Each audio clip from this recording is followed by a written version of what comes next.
Indicadores de localidades para fins aeronáuticos. Para fins de divulgação e veiculação de mensagens aeronáuticas, e para que possa ser estabelecido um endereçamento para um aeródromo, para uma área do espaço aéreo ou mesmo para uma estação de serviço aeronáutico, são empregados indicadores de localidades compostos de 4 letras, da seguinte forma. A primeira letra será a letra S, seguida por quase todos os países da América do Sul, Chile, Argentina, o Paraguai, etc.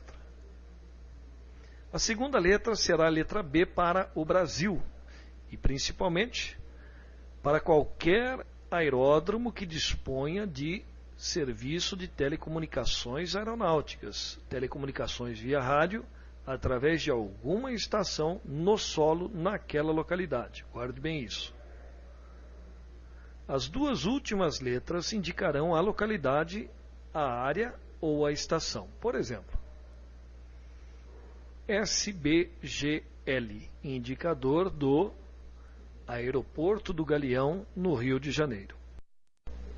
Os pilotos deverão ter apenas noção do indicador, de como se constrói, não havendo necessidade, é claro, de decorar os estados relacionados.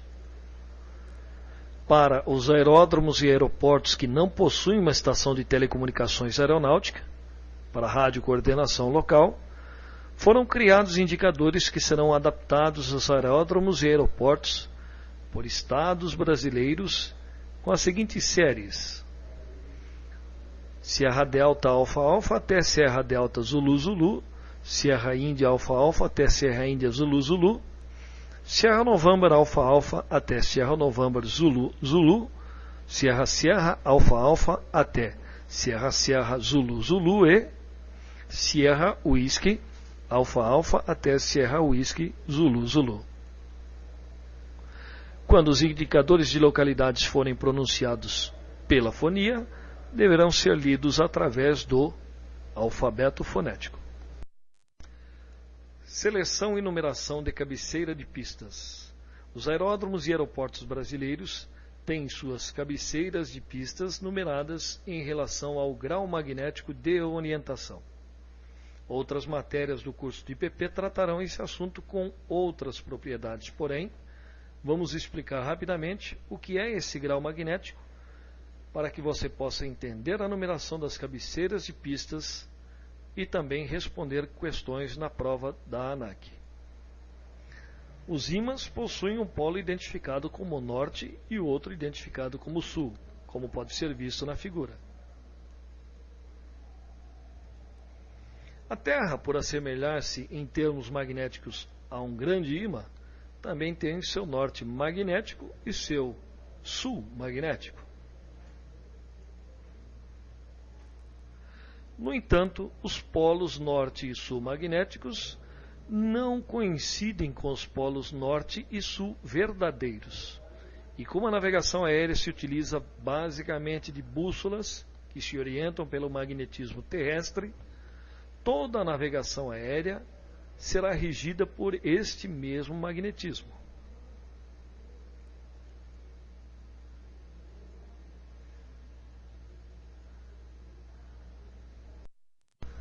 Agora que você já sabe da necessidade de um grau magnético de orientação para as cabeceiras de pistas, vamos ver como são numeradas estas cabeceiras.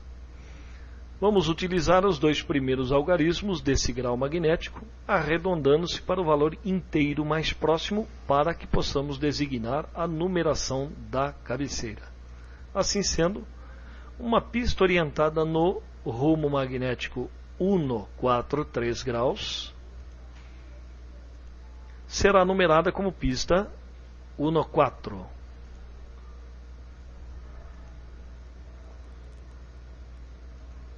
A cabeceira oposta somaremos 180 graus e vamos obter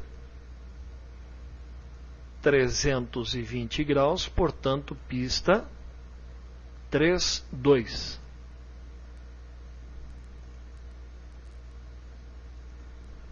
No rumo 238 graus,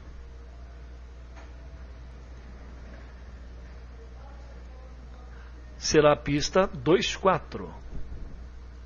No rumo 037 graus, teremos a pista 04. E assim por diante.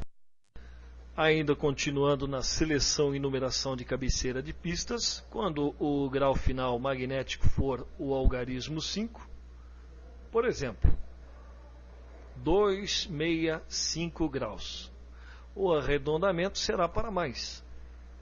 Então, teremos pista 27. 015 graus. Teremos pista 020.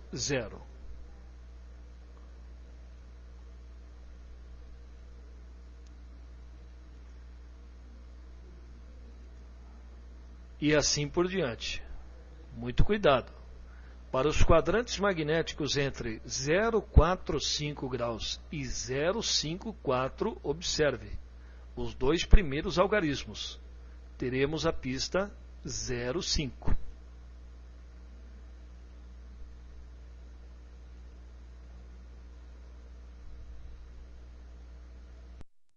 Pistas paralelas em aeroportos serão identificadas acrescentando-se uma letra à sua numeração. Por exemplo, pistas paralelas identificadas pela letra L do inglês left, por exemplo, pista 36 left, ou R do inglês right, direita, ou pista 36 right, ou mesmo C do inglês center, para identificar pistas centrais. Por exemplo, pista 36C ou Charlie. Normalmente, pousos e decolagens são efetuados contra o vento.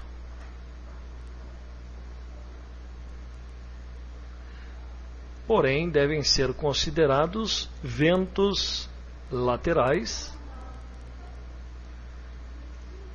o vento calmo, com intensidade máxima de 5 nós, e ventos de través, que sopram a 90 graus com o rumo da pista.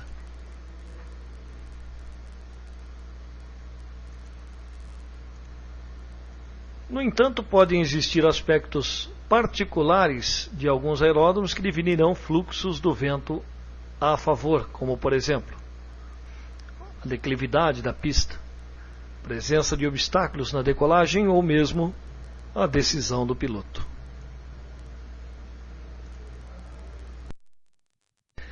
Restou apenas comentar as pistas não asfaltadas. Por exemplo, pistas em locais asfaltados, os números da cabeceira estarão pintados no chão. Pistas de cascalho, grama ou terra, a numeração não irá aparecer no piso. Sendo assim, a numeração que aparece no Rotaer servirá apenas de orientação para que o piloto saiba a cabeceira correspondente antes do pouso e, caso possua rádio, comunique seu objetivo. Por exemplo, para a coordenação de tráfego de Atibaia, Papatango Alfa Lima Bravo, aproximando-se pelo norte do aeródromo 4.800 pés para o tráfego pista 02.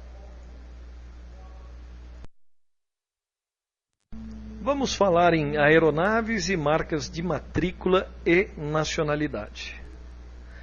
Considera-se aeronave todo aparelho manobrável em voo e que possa sustentar-se e circular no espaço aéreo mediante reações aerodinâmicas. Guarde esta definição.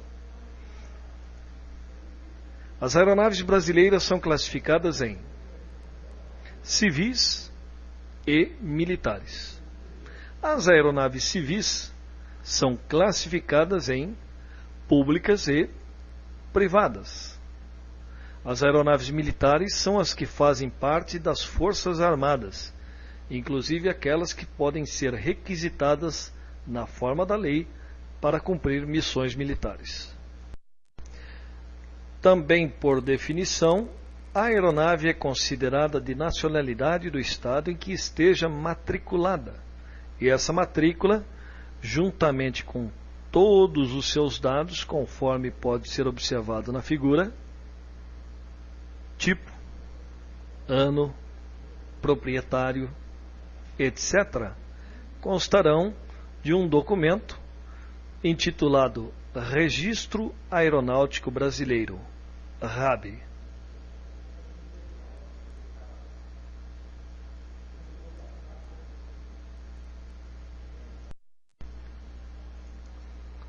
As aeronaves brasileiras são matriculadas com as seguintes siglas iniciais: Papatango ou Papapapá, e são lidas pelo rádio através do alfabeto fonético. Papatango, Papapapá. Exemplo de matrícula de aeronave: Papatango, November, November, Romeu. Lê-se Papatango, November, November, Romeu. Papapapá, Lima, Oscar, Golf. Também as matrículas iniciadas pelas siglas Papá Romeu e Papá Sierra estão sendo implantadas no Brasil em algumas aeronaves comerciais. Por exemplo, Papá Romeu, Mike Alpha India. Papá Romeu, Golf, Oscar, Lima. Altímetro. O altímetro é um instrumento que indica a altitude de voo partindo de um valor de pressão atmosférica de referência para o qual tenha sido ajustado.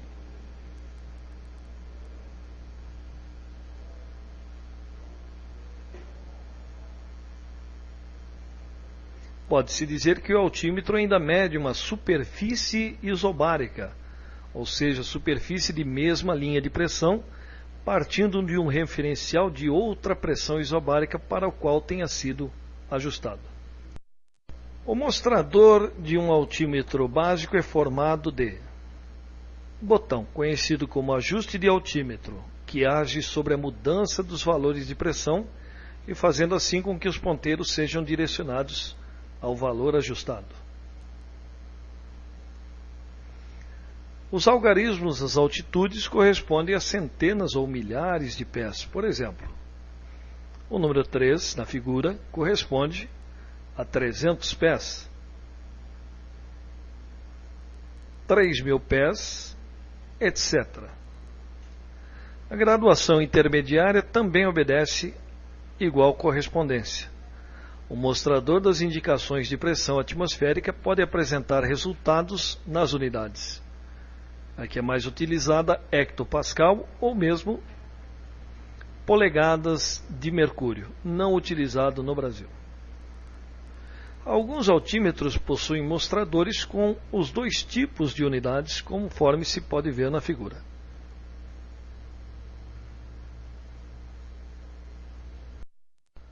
Analisando-se ainda o altímetro, podemos ver que o ponteiro menor indica centenas de pés e mostra cada ponto de graduação um acréscimo ou decréscimo de 200 pés.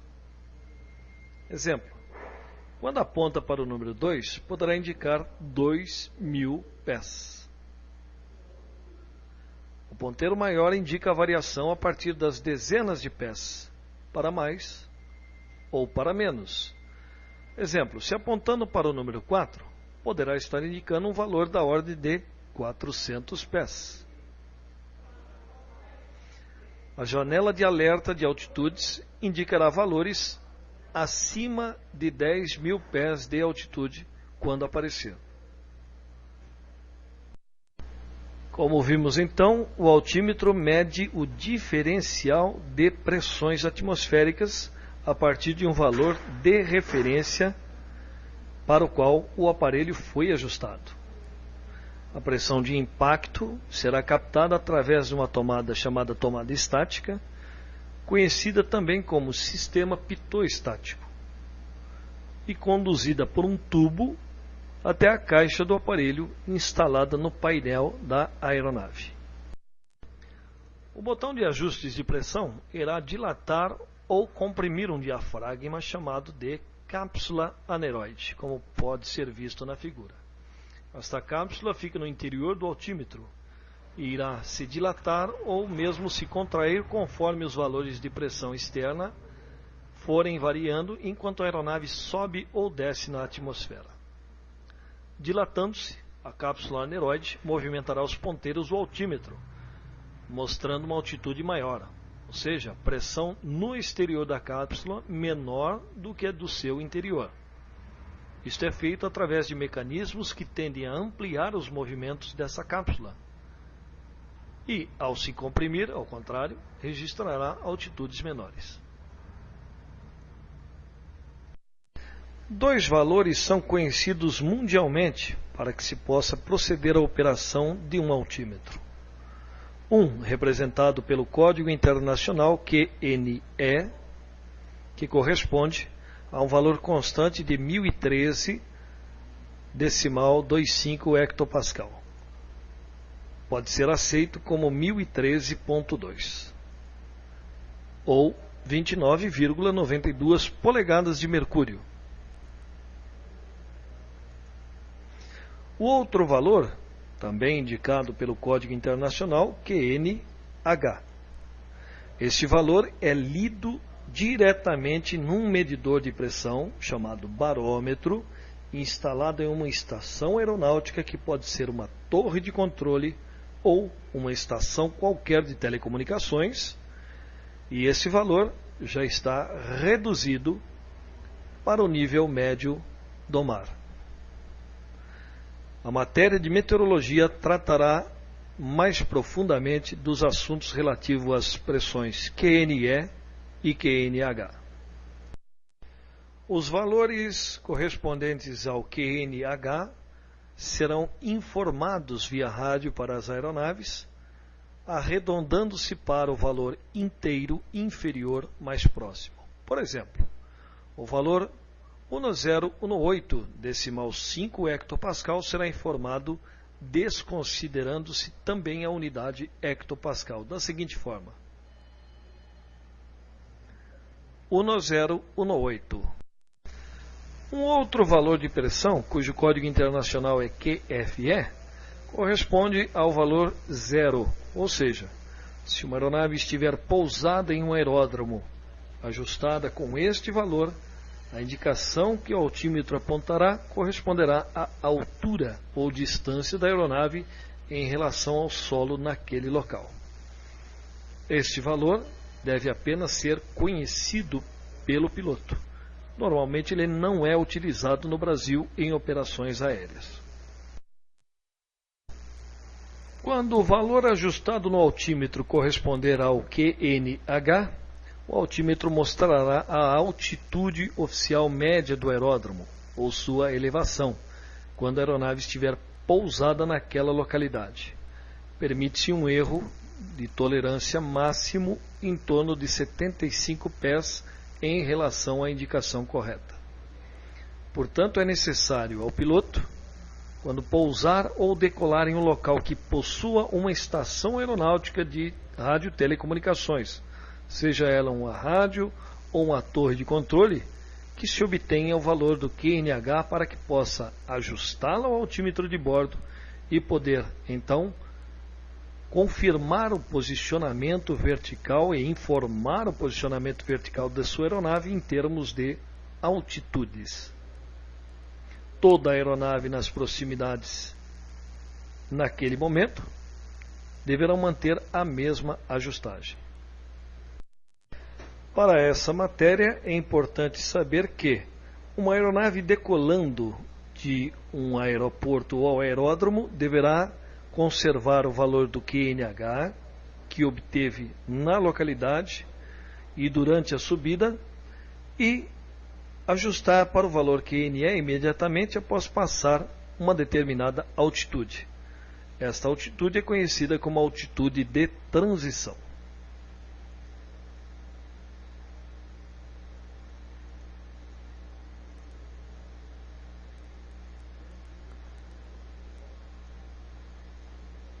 A altitude de transição, TA, Transition Altitude, poderá ser obtida nas cartas IAL, Carta de Aproximação por Instrumentos, conforme se observa na figura, ou cartas de subida por instrumentos, CID ou IDC, conforme se observa na figura.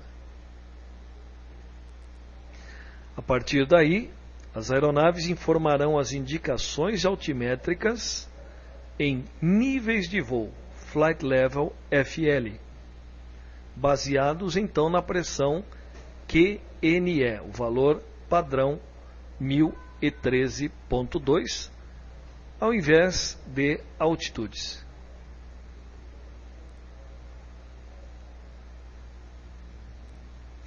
As aeronaves em aproximação para pouso acima da altitude de transição também devem modificar o valor QNE para o valor QNH reportado pela torre de controle, ao passar pelo nível de transição.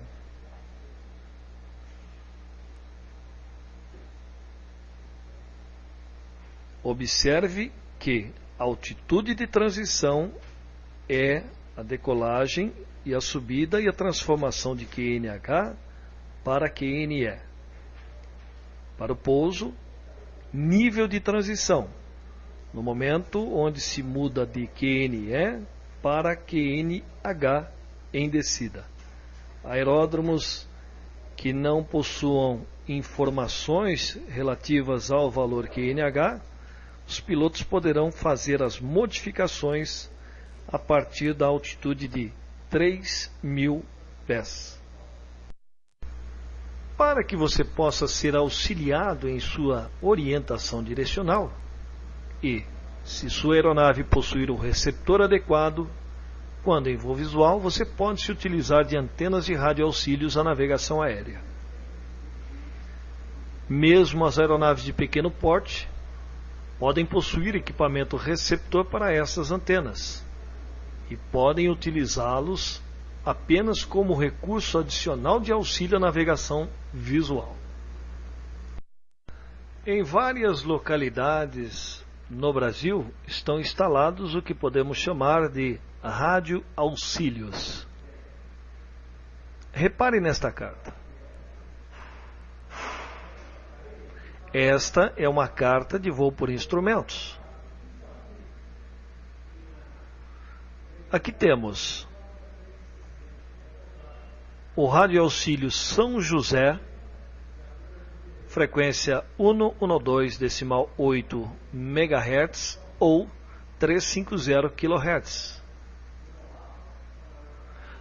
Normalmente, voos visuais sintonizam antenas de NDB através do receptor de bordo chamado de ADF e podem confirmar sua posição em relação a estas antenas.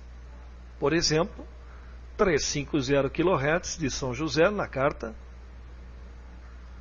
sintonizado no ADF de bordo, à direita, frequência,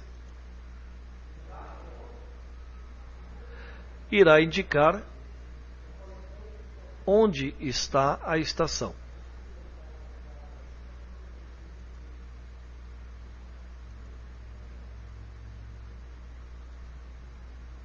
Os ADFs ainda podem sintonizar antenas de rádio comerciais, chamadas de broadcasts, na faixa AM, frequência kHz.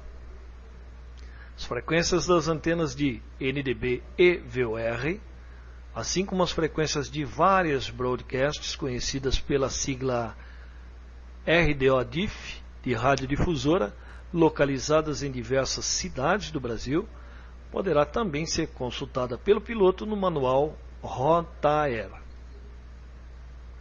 Nas cartas ERC ou ARC, que serão vistas posteriormente, os radioauxílios também possuem suas identificações. Para melhor clareza, vamos ver nesse slide a sintonia de uma antena de radiodifusão à esquerda da rota, e que nesse momento está a aproximadamente 45 graus para a esquerda da linha de voo. Supondo-se que a aeronave seja o centro do mostrador, conforme indicado na figura, e conforme o voo vai progredindo, o ponteiro tenderá a cair mais para a esquerda em direção à indicação 27, que no ADF corresponde à marca de 270 graus. Passando pela marca de 270 graus, pode-se dizer que estamos no través da estação, ou seja, estamos a 90 graus com a estação de referência, ocorrendo o mesmo se a indicação fosse para o lado direito, na marca 09 de 90 graus.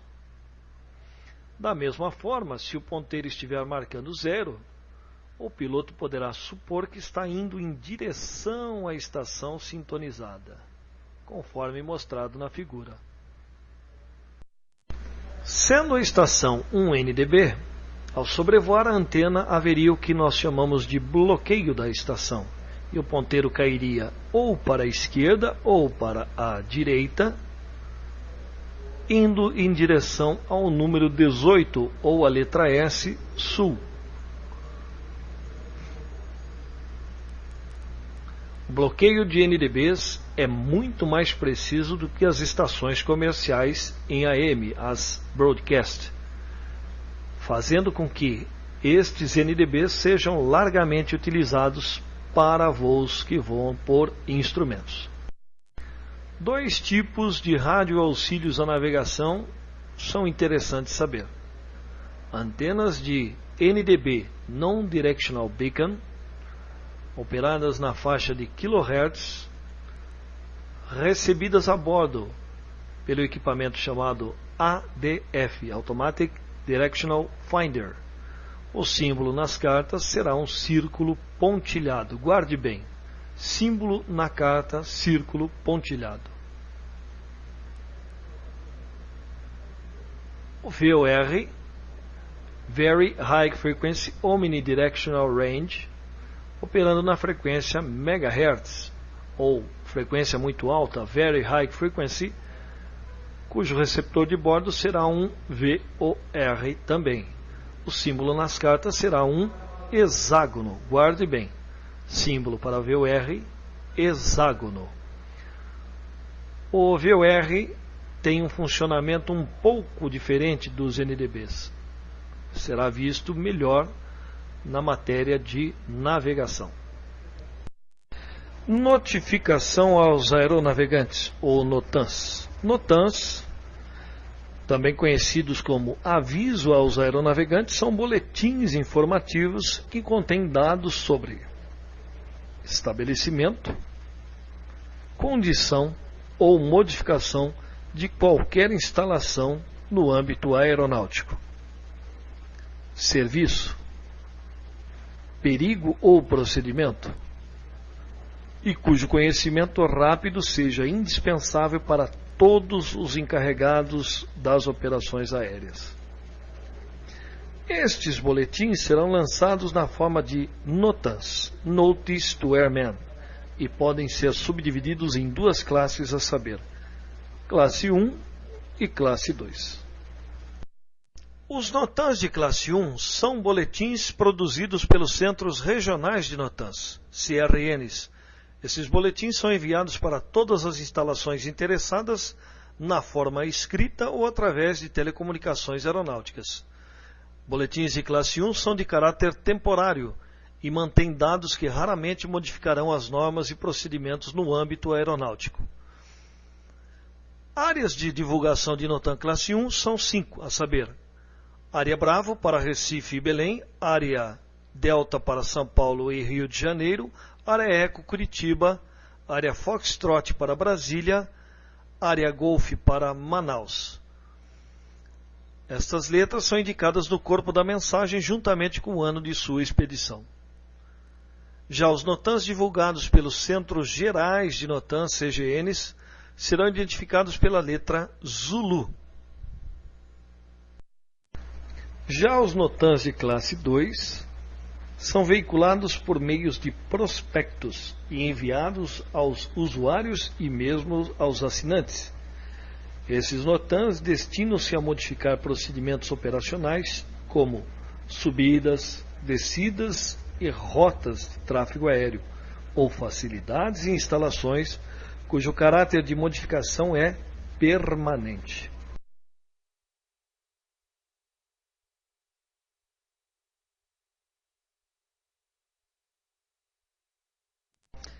Para exemplificar, vamos à interpretação de um NOTAM. Exemplo. AGA, Airdrome and Ground Aids, refere-se aos auxílios de solo e aeródromos. Serviços de meteorologia, correspondendo aos centros meteorológicos de 1 até 9. Horário, ou seja, a validade deste NOTAM, com início em 14 de outubro de 2007 às 8 horas e encerramento em 17 de fevereiro de 2008, 1 hora. Meteorologia, o Centro Meteorológico da Aeronáutica, os informativos de 1 até 9 terão seus horários modificados para 8 a 1 hora, horário UTC. Vamos a um segundo exemplo de interpretação de NOTAMs. Com comunicações, facilidades, terra-ar, frequência modificada e o seu horário. Ou seja, a validade deste NOTAM terá início em 14 de outubro de 2007, às 8 horas, e se encerrará em 17 de fevereiro de 2008, a 1 hora. Facilidades solo-ar, solo-Marte, cuja frequência 121.60 MHz terá o seu horário alterado para 0800 a 0100 UTC.